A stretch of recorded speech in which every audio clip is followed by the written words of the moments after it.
We're living in the urban age. It means that many people are moving to cities everywhere on the globe.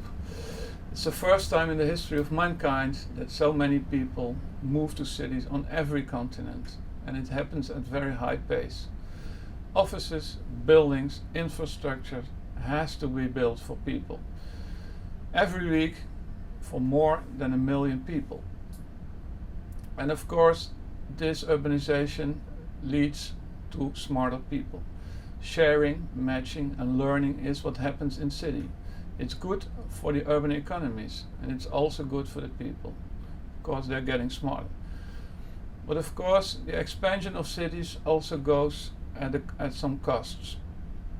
And that's mainly because we built our cities like we did it in the last century. Central business districts, ring roads, and most of all suburbs.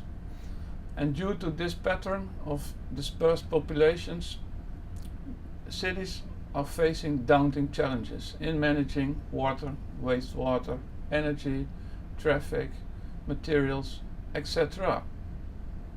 It also contributes to inequality, as people living in informal settlements, sometimes far away from the city in informal suburbs, have to travel long distances in order to make a living.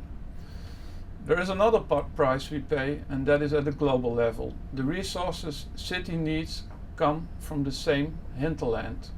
Cities all share the same hinterland.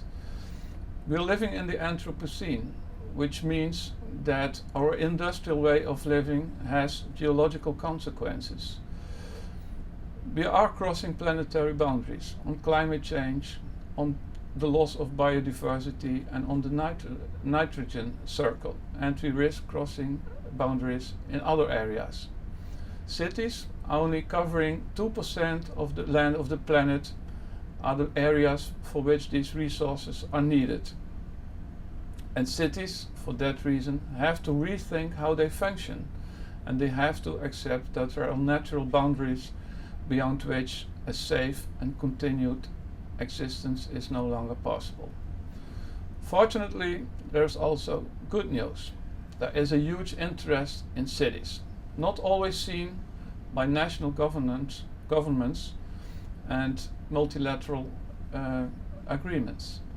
Cities, in contrast to nation states, have very high ambitions and have sometimes stunning results and ideas.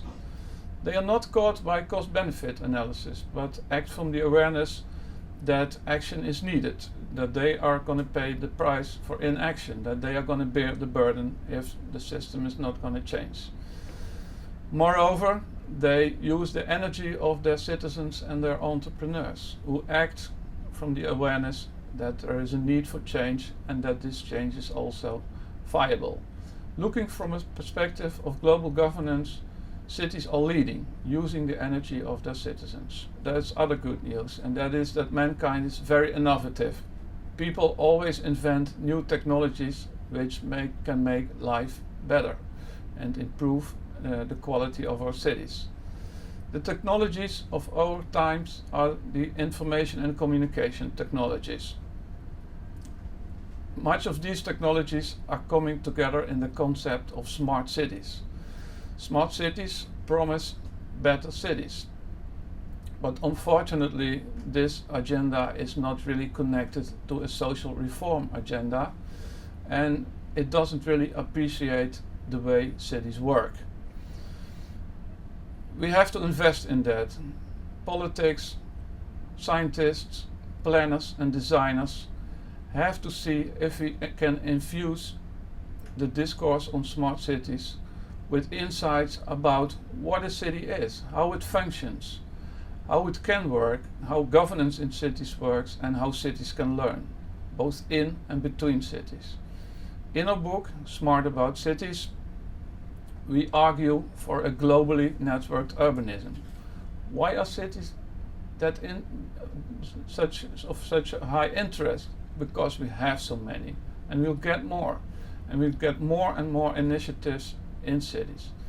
And as cities are able to bundle the energy of all their citizens, then we may get the sustainable and just transition we are looking for.